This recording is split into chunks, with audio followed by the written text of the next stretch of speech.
ગાંધીનગરની gift city ખાતે આયોજન કરવામાં આવ્યું છે a run towards drugs free future, જેની જાહેરાત શિલ્પ ગ્રુપ દ્વારા કરવામાં આવી છે. આ ત્રીજી આવૃત્તિની જાહેરાત તેઓ દ્વારા કરવામાં આવી છે. શિલ્પ ગ્રુપ અને સ્નેહ શિલ્પ ફાઉન્ડેશન દ્વારા સંયુક્ત રીતે જાહેરાત કરવામાં આવી છે. આગામી 15 તારીખે ગિફ્ટ સિટી ખાતે તેનું આયોજન થવાનું છે. તે વિશે માહિતી આપવા માટે આ પ્રેસ કોન્ફરન્સનું આયોજન કરવામાં આવ્યું હતું.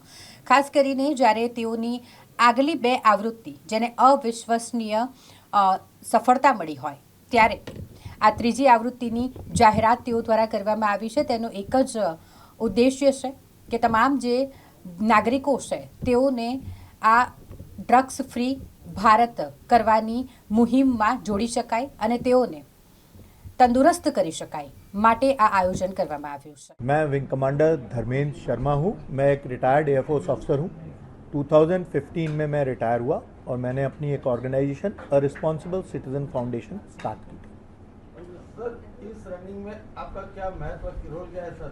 आप क्या उद्देश्य देना चाहते हो? हमारा मेन पर्पस इस मैराथन को ज्वाइन करने का और इसमें रहने का ये है कि हम लोगों के बीच में सेग्रीगेशन, वेस्ट सेग्रीगेशन का जो महत्वपूर्ण विचार है वो प्रस्तुत करें और लोगों को प्रेरित करें कि वो अपने वेस्ट को सेग्रीगेट करें और जो भी रिसाइकलेबल वेस्ट है उसको रिसाइकलिंग करें और पिराना जैसा पहाड़ बनने से रोकें, जो कि आज के टाइम में हर शहर में बन रहा है. नमस्कार, मैं स्नेहल ब्रह्मभट्ट, फाउंडर ऑफ स्नेह शिल्प फाउंडेशन. મેડમ, આજે શિલ્પ આરંભ ગિફ્ટ સિટી રન થયેલા જઈ રહી છે. કેટલા પાર્ટિસિપેન્ટ આવશે અને ક્યાં ક્યાંથી આવવાના છે? ઓલ ઓવર ઇન્ડિયાથી આવશે પાર્ટિસિપેટ અને અમુક લોકોએ આઉટ ઓફ ધી ઇન્ડિયા પણ કરાવડાવ્યું છે બુકિંગ રજિસ્ટ્રેશન. બટ હા, ધીસ ટાઈમ ઇન્ડિયાથી વધારે છે અને ભારતના જુદા જુદા રાજ્યોમાંથી આવી રહ્યા છે. મોર દેન 21,000 અમે આ વખતે અંદાજ કરીએ છીએ કે એટલા તો થશે જ, વધારે થાય તો ખબર નહીં. કેટલી ઉંમરનામાં ભાગ લઈ શકશે? ક્રાઇટેરિયા જે છે એ 8 વર્ષથી લઈ અને 60 વર્ષ સુધીના કોઈ પણ આમાં ભાગ લઈ શકે છે.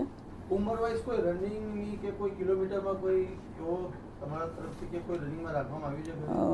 ફિટનેસનો ક્રાઇટેરિયા હોય છે પણ લગભગ અમે 21 કિલોમીટરમાં અમે 50થી ઉપરનાને અલાઉડ નથી કરતા unless and until A fit હોય, સર્ટિફિકેટ્સ આપે તો. મેડમ, ખાસ ઉદ્દેશ શું છે રનનો?